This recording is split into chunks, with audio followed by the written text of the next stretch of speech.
Hello, everybody, and welcome to our Builders Roundtable for this evening. Tonight we are going to be talking about deep or wide. What is a good way to set up your organization and your team with Young Living, and what are some lessons that some of our leaders have learned in the last few years, especially as they've tried to build. So first, we will kind of follow our format as we have been up to now. I am Melissa. I joined. Hello? Okay. This is Melissa, and I joined Young Living about 3 years ago. I have 6 kids, and so you might hear them here and there in the background, although they're supposed to all be in their beds by now. And I am pretty passionate about sharing Young Living at this point because I love to help people and I love to see you all gain success and maybe avoid some of the things that I did wrong and have done wrong in the last couple of years. So who is on with me here? I heard you for a minute. Well, that's okay. You don't have to speak up if you don't want to. Okay, we are in a new month. We are gone from the February promos, so we have our newest promos for March. And so if you make a purchase of 190 PV this month, you're going to get a 15 milliliter bottle of Eucalyptus globulus, a 15 milliliter bottle of lemon. If you purchase 250 PV, you're going to get the eucalyptus and the lemon, and you're also going to get a 14.4 ounce bottle of the amazing Thieves Household Cleaner. And if you make a 300 PV purchase, you're going to get all of the above plus a bottle of multigreens capsules, which I can tell you are, again, just a super, super supplement to have on board. We have that in our house as well. These are things that are used daily in my house. Now, if you make all of those orders as part of your Essential Rewards order, then you will also receive a Citrus Fresh Vitality, which is one of our newer lines. It's the same great oil as Citrus Fresh, but it is labeled for your dietary needs instead of just topical or aromatic. So that's the difference. If you haven't heard about the Vitality line, that's something to look up, but that's the bottom line of it. It's our way of complying with the FDA. So tonight, I'm going to warn you a little bit. You're going to need a piece of paper and a pen because there's a little bit of math involved later on. But don't worry, because if you don't have one handy or if you're walking around a store and you're just kind of listening in, that's okay, because we will, when I do the recording, I'll make sure that the math part is put up on the video screen of some sort so that you can actually see it when you go back and watch the recording and listen to it. First, what do we mean by deep and wide? Okay, if you've heard these terms before, should I build deep, should I build wide, how do I do it? These two terms refer to how your Young Living organization is configured. You've likely heard me talk before about our structure being kind of like a family tree. And if you kind of keep that picture in mind, deep would be lower and lower in your downline levels, and wide is how far apart side to side your first line branches go, if that makes sense. All right, so when we talk about deep and wide, that's what we're talking about is how is it configured in terms of like a family tree kind of picture. Now okay, and so the second term we're going to look at very briefly is stacking. Okay, stacking, another word for that, because you might have heard that too, is strategic placement. And what that means is basically that you're putting a new team member, somebody that has come to you that is signing up with you, you're going to take that member and put them underneath a current member within your organization. So you would be listed as the enroller, and you would get the bonuses for that, the 25 for the quick start bonus, and then the 25% commission for the first 3 months. And your downline member is then going to become the sponsor and hopefully the mentor to your new member that you're signing up. Okay, now, you might be asking yourself, if you've read the Policies and Procedures Manual, doesn't the Young Living Policy and Procedure Manual prohibit stacking? Well, the answer to that is yes and no, okay? And with so many things, it comes down to the reason that you're putting your new member under someone else. So if your sole reason is to increase your rank of your own and your paycheck, it's kind of against Young Living policy. It's not to say it's not done, but it's not really the right way to do things or the right reason. If it's for your sole benefit, it's not really right. Now, if you're placing the two members together for a more altruistic or giving reason, like for instance, the two have something in common and they might form a good mentorship or friendship. Maybe they live close to one another. Maybe you're trying to help the current downline member achieve one of their goals. These would all be more okay within Young Living policy, at least as I understand it. So now to get into the deep and wide part and which one is kind of the better way to build and what the differences are, what are some of the long-term challenges and benefits to doing deep or wide. All right. Some leaders are pretty quick to tell newer builders to layer and build deeper levels, and they don't go out as wide. And so when I first started 3 years ago, and I was really getting rolling about 2.5 years ago, my own leaders suggested building about 20 people wide before adding deeper to my downline. And know-it-all me, I got to about 12 to 15 members, and then I started to put people underneath others. And there were reasons that I did it, that we don't have time for in this call, but it was not the smartest move. And so we'll talk about that. Because you might be asking, how did that work out? Well, here we go. So one thing that I was a little more naive about was making sure that the potential sponsor that I was putting my person under wants the burden that sponsorship brings. And there really is an obligation, and this is also in our policies and procedures, but there is really an obligation to support your downline members. And so if you're putting somebody underneath somebody who really doesn't want to be a leader, you're going to find that there is some trouble with that. I was pretty excited about the fact that I had one pretty solid, strong, I want to be a builder person in place. And then I had a second person who was talking to other people and had a couple of people signing up with her. So I thought that she wanted more of that, and I wanted that to continue. So for me, I wanted to support and encourage those two ladies in their efforts. And so that's why I did that placement. And to top it off, another I was listening to some of our other leaders that were out there doing phone calls and mentor training and this sort of thing. And there was another one that was pretty high up who was saying that she always placed members below her existing members right at the beginning. And her reasoning was that it was her business and her organization. And so it was her obligation to help them grow their own legs and not necessarily to just wait for them to start sharing. It was on her to help them grow. So I heard all of that, and I thought, okay, I'm ready to make that happen and make it go a little bit faster. Well, some of the hard lessons in the 2 years since then. First, as I said, if that person does not want to be a mentor, in the long run, there's very little you can do to make them pick up the baton and run with it.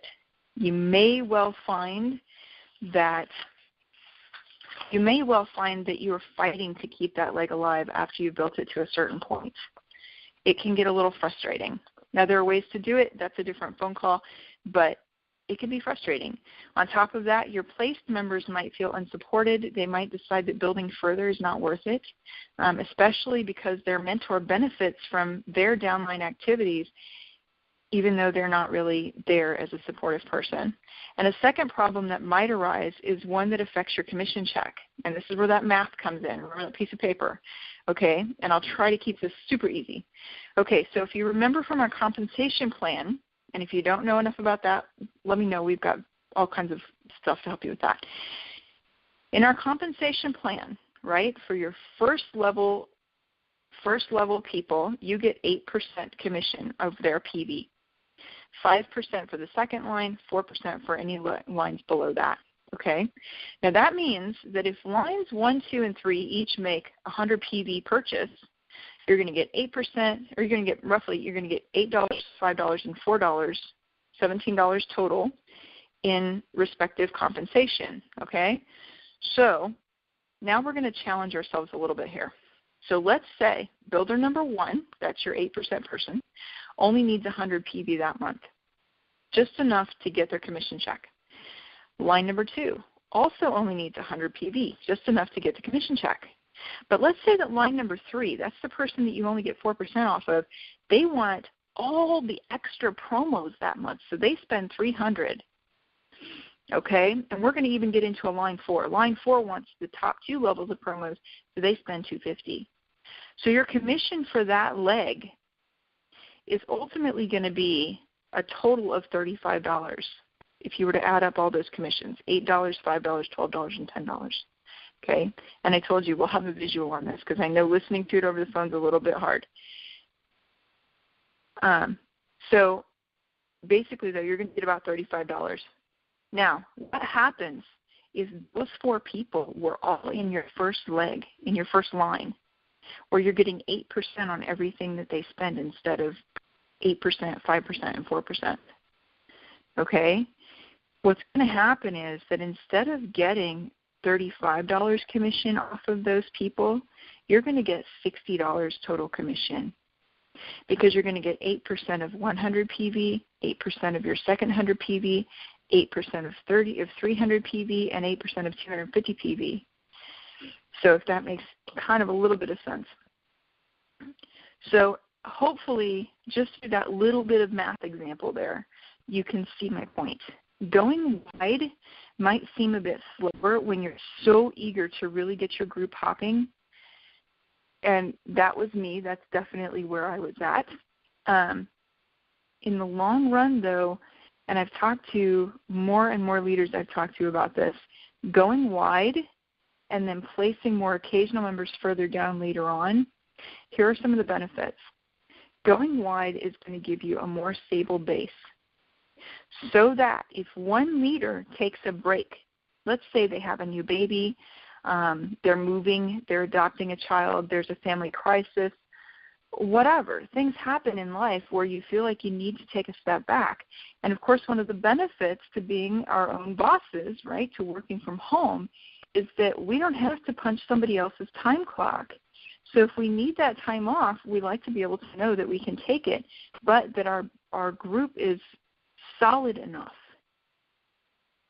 and has enough other leaders in place and has strong enough legs in place that they're going to be there when you come back from taking that break. So let's say that you have 1 or 2 leaders at a time that have a need to take a break for some reason. If you've built wide, you have other legs available to help keep your commission check steady and not lose your momentum. You're going to be able to still keep that commission rolling even though, let's say, 2 or 3 leaders have taken time off all at once. And I've had this happen. I have had it happen personally where several of my builders just stepped back. And sometimes stepping back means stepping back for 2 months, 3 months, 4 months, even though that wasn't their original expected timeline. Maybe they only expected to take a couple of weeks off, or they only expected to take, a couple of months off, and it goes on for 6 months.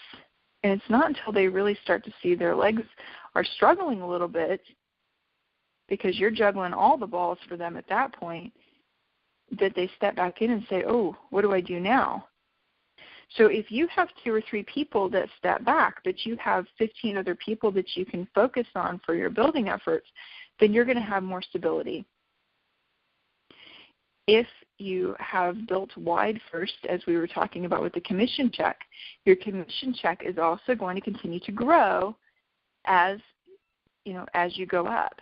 And as more people are added to their downlines and to your downline, it's going to continue to get bigger.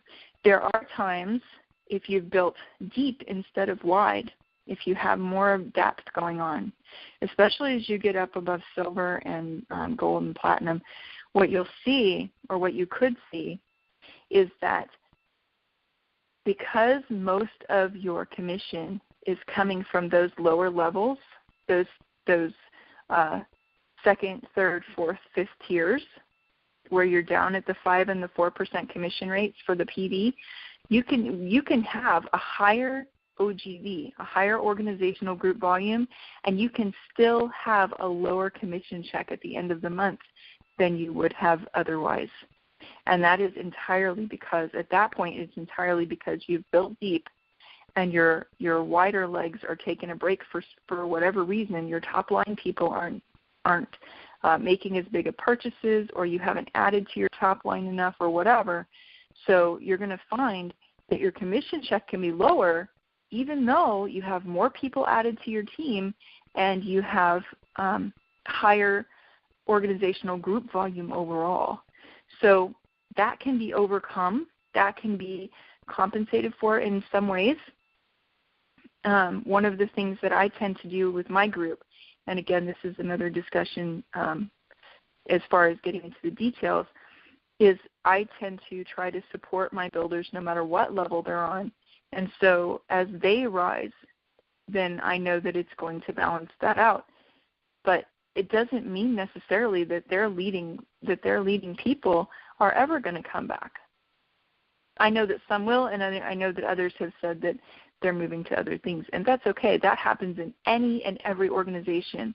There is never, ever a place, especially network marketing, multi-level marketing, don't ever get frustrated by somebody saying, you know what, I've decided to move to a different thing in life, because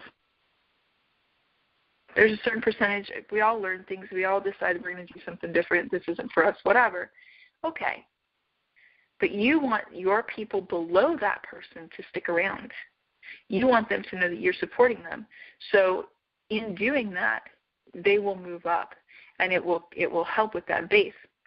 But in the meantime, you might struggle if you've gone too deep and you haven't continued making your organization wider. So just my personal experience, wide is better than deep, at least in the very beginning when you're building up over your first year or two. Then go deep. Go wide for your first year, then go deep after that. That's just my personal experience. You're going to have to decide what works best for you. But what I'm sharing with you is my experience.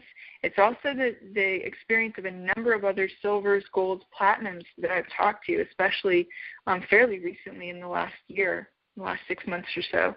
So the best advice I can give you, go wide, at least 20 to 25 people. And then when you've taken time to look at those 20 or 25 people, you can determine who are your truly motivated builders, and then maybe consider placing deep in order to support those motivated builders that you know are going to be good mentors and sponsors to the people that you place under them, and that they're going to work with you to really make both of your organizations thrive. Now for tonight, we are still in a good time slot. We try and keep these between 20 and 30 minutes long, just to give you enough of an idea of give you something to think about and give you our experience. So for tonight, that is what I have on my notes. You can look for the recording of this call on the, I have it on my YouTube channel, which is at bit.ly.com/YLRoundtable. Also on the original event page or in our Roundtable Facebook group. And if you're not in that group, you can put a note on the Facebook page, on the event page, and I'll make sure you're added. Next week, we are going to talk about, speaking of mentors and sponsors, we're going to talk about what you can do when your mentor and sponsors seem to be taking a break from building. What do you do when they've had a baby? What do you do when they're moving? What do you do when all of a sudden it's like radio silence on their end and you thought you were trucking along pretty well, but where'd they go? Sometimes life happens, so what do you do? And that's what we're going to talk about next week, because you should be strong whether or not somebody else is holding you up. That's not what building a business is about. So we're going to talk about that next week, also on Wednesday at 10 o'clock Eastern Time. Until then, happy oiling. I hope that this call tonight has given you some food for thought and the math wasn't too confusing. Looking at it, I probably could do another math example, but I think I'll spare your brain. And I'll get right to work on getting this recording going. So until next week, if I don't see you online, God bless.